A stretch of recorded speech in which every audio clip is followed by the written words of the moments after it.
Alors, donc je travaille chez Citeo en tant que chef de projet éco-conception sur la partie emballage plastique et je travaille notamment sur tout ce qui est emballage souple, toutes les problématiques liées à la recyclabilité des emballages souples et également la partie compostable et biodégradable. Donc, avant juste de rentrer dans le sujet de savoir des compostables et des biodégradables, je préfère d'abord resituer ce qu'est Citeo et quel est notre rôle et nos travaux. Donc pour ça, il faut d'abord parler de la responsabilité élargie du producteur. Donc il faut avoir en tête que c'est en 1975 où il y a eu le principe de pollueur-payeur qui a été introduit dans la loi. Qui dit que c'est celui qui génère un déchet qui doit payer pour pouvoir gérer sa fin de vie et notamment pour pas qu'il se retrouve dans l'environnement. Donc, en gros, c'était le consommateur final qui générait un déchet devait prendre en charge sa fin de vie. Donc, on s'est vite rendu compte que ce principe-là n'était pas complètement applicable au consommateur final, puisqu'il n'avait pas la capacité finalement de remettre ça, de pouvoir gérer son déchet. Et donc, du coup, c'est en 1992 qu'il y a eu la notion de responsabilité élargie du producteur qui a été appliquée par décret. Et en gros, qui dit, eh bien, ce n'est pas le consommateur final qui doit gérer le déchet, mais c'est l'industriel metteur en marché qui doit mettre en place un système pour pouvoir le prendre en charge, ce déchet. Et donc, c'est là où il y a eu une mutualisation finalement des industriels. Ils ont créé Éco-emballage, donc à l'époque, pour pouvoir mettre ça en place et partager les coûts en fait. Ils se sont tous réunis pour faire ça. Donc c'est une société privée à but non lucratif qui est aujourd'hui agréée par l'État. Et son objectif, c'est vraiment de prendre en charge tous les emballages ménagers, mais pas que. On se rend compte qu'en 2017, il y a eu le même éco-organisme qui a été créé pour les papiers. Et c'est en 2017, finalement, qu'il y a eu la fusion de ces deux éco-organismes pour créer Citeo, donc qui a vocation finalement à prendre en charge tous les emballages ménagers en tant que déchets, mais également les papiers. Donc, notre environnement, finalement, à Citeo, eh bien, c'est donc d'abord les entreprises metteurs en marché qui vont financer finalement le système. C'est 800 millions d'euros finalement qui sont versés chaque année pour pouvoir prendre en charge les déchets d'emballage et les papiers également. Et ça représente à peu près 30 000 clients entre pour les entreprises, mais aussi pour le tri et le recyclage. Donc Citeo accompagne pas mal d'innovations puisqu'on a avec le Circular Challenge, c'est un concours finalement de start-up pour pouvoir essayer de booster un petit peu les nouvelles idées.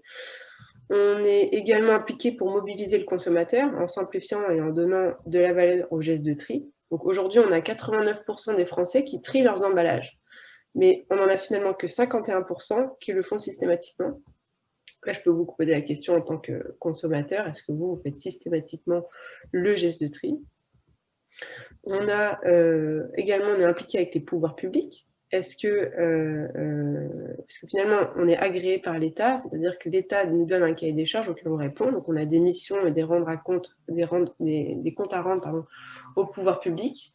Et notamment, ils ont aussi, eux, des objectifs vis-à-vis de l'Europe et vis-à-vis de la stratégie d'économie circulaire. Et en fait, on les aide dans ce sens-là.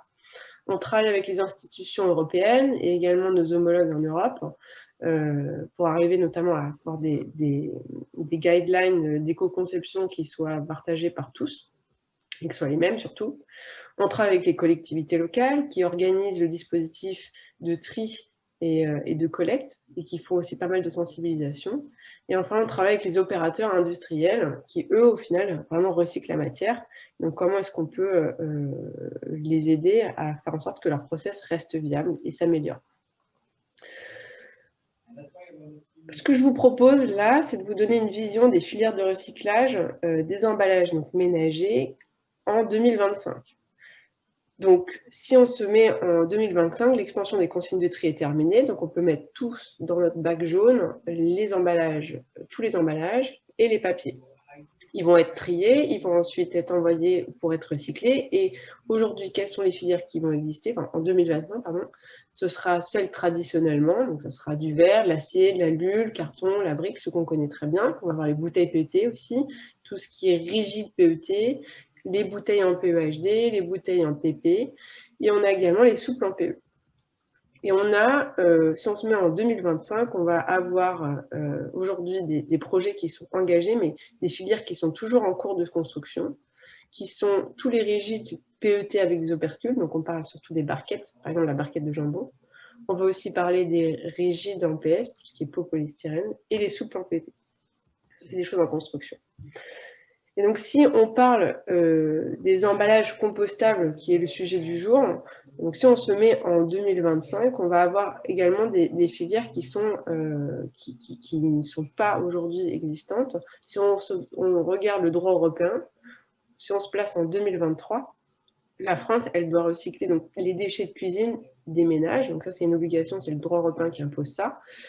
Et aujourd'hui, il faut faire attention, ça concerne vraiment les déchets de cuisine et ce n'est pas forcément les emballages compostables.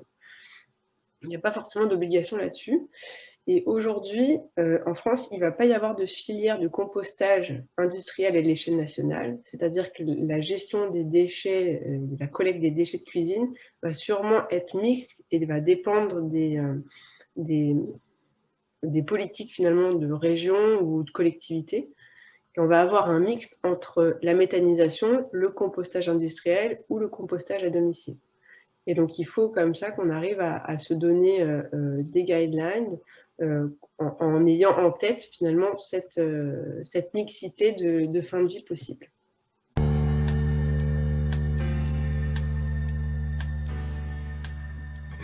Donc je me présente, Nicolas Pont, donc je suis directeur éco-conception et recyclage de Veolia. Et donc je vais vous parler aujourd'hui du recyclage ou du compostage des plastiques. Ces approches sont-elles concurrentes? En premier lieu, je souhaitais vous montrer un peu le panorama de ce qui peut se recycler à l'heure actuelle, parce que c'est important de le savoir. Alors Citeo en a parlé, ça reprend pour l'essentiel ce qui a déjà été dit. Les rigides PP, les rigides PE, les sous-PE, les rigides PET, actuellement, il n'y a aucun souci. Pour ce qui concerne les déchets ménagers, vous avez dans le pavé rouge à droite tous les types de plastique qu'on peut retrouver dans nos centres de tri qui sont pour l'instant pas recyclables. La petite nuance, c'est que les mots en vert dans le pavé rouge sont les plastiques qu'on arrive à recycler, mais d'un point de vue industriel. C'est-à-dire qu'on a deux types de déchets que l'on peut récupérer lorsqu'on est opérateur. De déchets plastiques, ce sont les plastiques issus des ménages ou les plastiques industriels, notamment les chutes de production. Donc ces plastiques-là ont des solutions que n'ont pas les plastiques ménagers. Et donc vous avez un panorama là sur ce slide. Alors évidemment, pour rebaser un peu le sujet dans sa globalité, il faut bien comprendre qu'actuellement, les plastiques compostables, dits compostables en tout cas, représentent très peu de tonnes à l'échelle mondiale sur l'ensemble des plastiques qui sont mis sur le marché. Comme vous pouvez le voir sur ce slide, il y a à peu près 318 millions de tonnes qui sont produites de plastique conventionnel, entre guillemets, pour un peu plus de 3,5 millions de plastiques biosourcés, compostables, ou pas. Donc voilà, l'enjeu est quand même pas encore prégnant, même si on voit qu'il y a une volonté certaine de voir arriver ces nouveaux plastiques compostables sur le marché. Actuellement, ils ne représentent pas grand-chose d'un point de vue volume. Donc, vous avez plusieurs sortes de plastiques compostables. Évidemment, on va vous en parler, j'imagine, après. Il faut bien comprendre aussi que certains plastiques biosourcés peuvent être aussi des plastiques conventionnels qui se recyclent de la même manière que les plastiques pétro-sourcés. C'est le cas des PE bio, des PET biosourcés, des PP bio. Et ce qu'on peut voir également en termes de la capacité mondiale de production, même si on n'aime pas trop ce terme bioplastique parce qu'il est un peu confusant, on peut voir quand même qu'il y a quand même 57% des plastiques biosourcés qui ne sont pas biodégradables à l'heure actuelle. Donc il faut bien séparer la notion de biosourcé, de biodégradable et de compostable. En fait, il y en a quand même pas mal qui sont d'origine biosourcée, en tout cas majoritairement, mais qui ne sont pas forcément biodégradables ou compostables.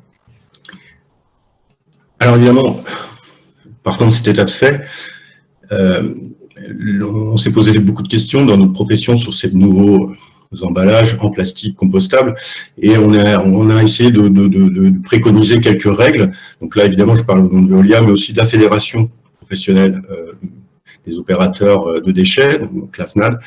Et donc, pour nous, si on veut vraiment que ce sujet devienne une réalité, il faudrait pouvoir limiter le nombre de plastiques compostables mis sur le marché.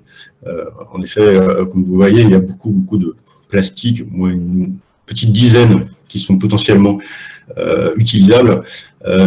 Voilà, notre vision en tant que trieur, opérateur de centre de tri, c'est qu'on ne va pas pouvoir non plus tout trier, tout séparer entre les plastiques actuels pétrosourcés et les futurs plastiques biosourcés, compostables ou pas.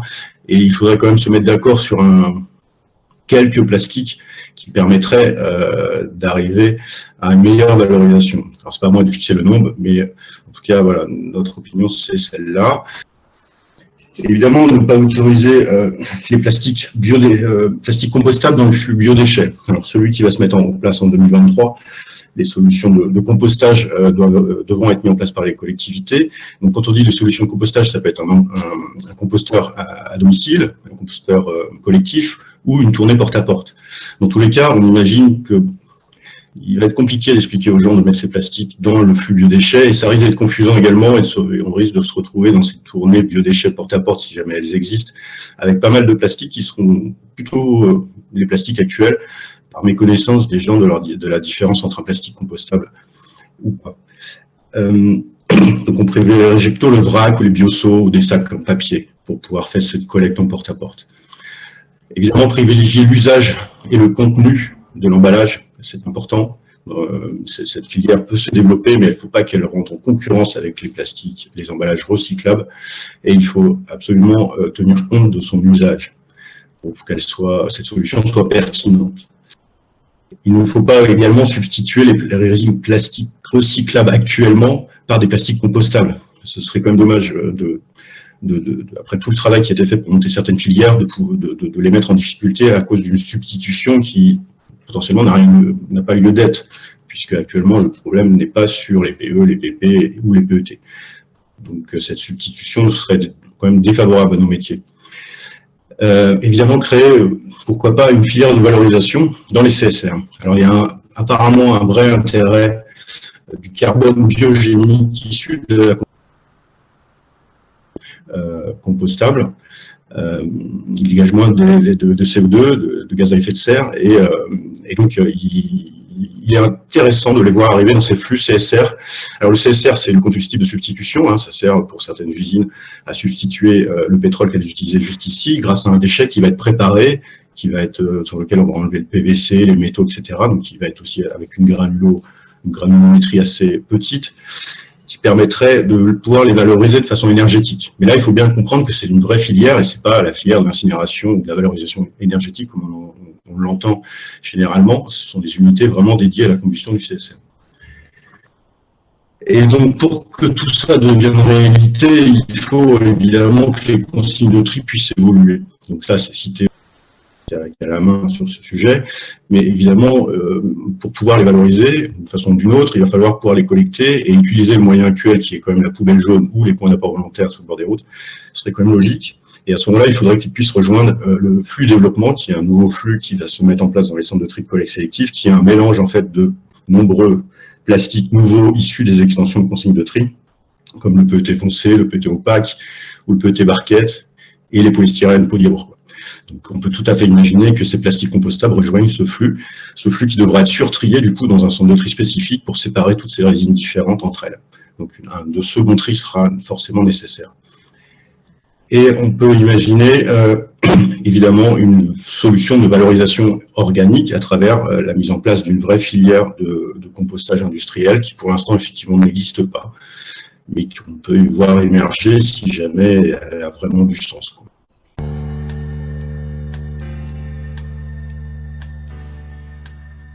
Je vais commencer par ce schéma. Je ne vais pas faire présentation de la nature, j'espère que vous connaissez toute la nature. Je vais parler tout de suite de ce schéma qui, comme beaucoup nous inspire sur comment réfléchir l'emballage et comment la compostabilité trouve une place là-dedans. Ce schéma il est issu de la Fondation Ellen MacArthur qui prône quelque part la circularité qui dit une manière assez simple de dire que si on arrive à boucler la fin de vie ou la fin d'emploi, comme je l'ai dit très justement avant, de nos emballages avec les matières qu'on utilise pour les produire, ces emballages, on a éventuellement une chance d'améliorer notre trajectoire en termes d'utilisation de ressources et surtout d'accumulation de résidus dans la biosphère. Le compostage a une alternative intéressante dans ce système, puisqu'on peut voir que le compostage qui amène la minéralisation, quelque part, il forme une boucle fermée avec la captation de CO2 et la production de ressources renouvelables qui peuvent être utilisées pour produire des matériaux pour l'emballage, que ce soit du plastique, mais aussi d'autres éléments. Il n'y a pas que le plastique qui se composte ou qui se recycle. Vous pouvez passer à la prochaine slide, si vous voulez bien. Pour essayer d'illustrer des cas pratiques, et je m'appuie sur les chiffres que nous communique Citeo, que je remercie au passage. Si on compare différents matériaux d'emballage, on a un cas de figure comme le verre blanc, dont on sait qu'il est bien recyclé, en une bonne partie en boucle fermée. On peut refaire du verre blanc ou du verre coloré à partir de verre blanc. C'est pour ça que tout part pas en boucle fermée. Un cas de boucle ouverte, que j'aime bien commenter, qui est important pour nous chez les natures, c'est les flacons en PE végétal. On arrive à produire un plastique à partir de ressources renouvelables, qui va être recyclé dans un flux qui est bien existant sur le marché français et avoir un taux de collecte qui est plutôt bon pour un emballage, puisqu'on parle d'à peu près 61% à l'heure actuelle. Et à l'inverse, des plastiques souples, qui, eux, sont majoritairement produits en plastique d'origine fossile à l'heure actuelle et qui, pour l'instant, sont peu ou pas recyclés, pour dire les choses comme ça, et du coup finissent sur des fins de vie qui sont moins vertueuses, et en tout cas pas circulaires. Et c'est typiquement ce genre de cas de figure qui nous intéresse et qui, je pense, sont le périmètre sur lequel les matériaux compostables peuvent apporter une solution. Si vous voulez bien passer à la slide suivante. Une illustration de comment est-ce qu'on applique et comment est-ce que le schéma de pensée est appliqué à des emballages. Nous sommes actuellement en train de faire sur notre périmètre cosmétique de la nature, donc c'est tube dentifrice dans ta vie, au passage d'une jupe en plastique à une jupe laminée carton, où du coup, une partie de la matière sera d'origine renouvelable et une partie sera du coup recyclable et avec un taux de carton suffisant pour que ces emballages rentrent dans le flux papier. Donc c'est une solution qui est intéressante, qui montre comment la fin de vie de l'emballage va venir modifier la perception qu'ont les metteurs en marché des matériaux et la sélection de choix de matériaux, mais on ne peut pas généraliser partout. Si vous voulez bien passer à la prochaine diapo. Cette diapositive vous montre une somme d'efforts réalisés par Léa Nature sur le périmètre de ces emballages, en particulier des emballages plastiques, de 2016 à 2021, puisqu'on se pose déjà l'année prochaine, pour réduire incrémentiellement la quantité de plastique d'origine fossile utilisée dans le groupe sur le périmètre ici alimentaire. On voit qu'il y a toutes sortes de types de solutions, remplacement par du plastique végétal, remplacement par du plastique d'origine recyclée, aussi arrêt de certains produits, ou remplacement par des matériaux comme du métal pour sortir du plastique. C'est vraiment une des volontés du groupe La Nature de se désengager le plus possible du plastique d'origine fossile. Et dans cette série, il y a un cas de figure qu'on vient de lancer, dont je suis content de parler aujourd'hui, c'est le seul cas de remplacement d'un élément d'emballage par un élément d'emballage compostable, c'est les films protecteurs de nos boîtes de thé et infusion, qui sont un produit assez important pour nous, La Nature, qui sont passés depuis quelques semaines sur une base d'une solution et un plastique qui est maintenant à la fois biosourcé et aussi compostable en compost domestique. Et je serais tenté de dire, c'est pour nous une source d'expérimentation de tenter ça. On n'a pas trouvé dans le périmètre beaucoup d'éléments d'emballage qu'on pouvait proposer comme ça en compostable, mais il y a celui-là qui, à la fois par on va dire le facteur de consommation chez le consommateur, on n'en consomme pas 10 par jour, et aussi le facteur de forme, rend intéressant la fin de vie la fin de vie au compost domestique intéressante. Si vous voulez bien passer à la diapositive suivante. Ou si on se projette dans le futur, où est-ce que le compostable trouvera sa place?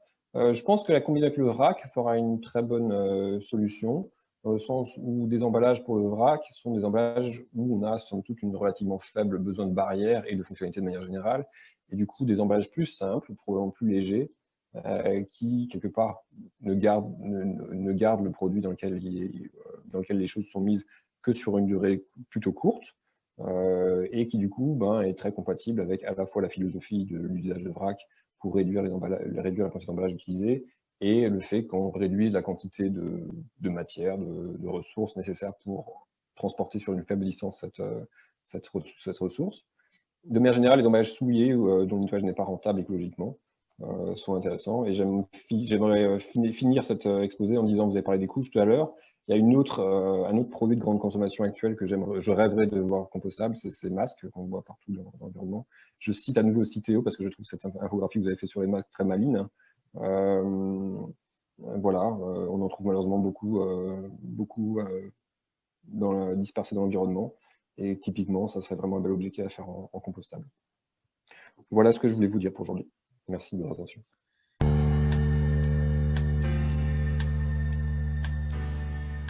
Je suis directeur commercial de TIPA pour la France. TIPA, on est une entreprise innovante qui proposons des emballages souples, entièrement compostables. Alors, pour faire un petit peu le lien avec ce qui a été présenté précédemment, pourquoi souple? Puisqu'effectivement, si on se base sur la problématique de fin de vie des plastiques, aujourd'hui, effectivement, il y a un vrai sujet de gestion, en particulier des emballages souples. C'est un petit peu les chiffres qu'on a vus auparavant.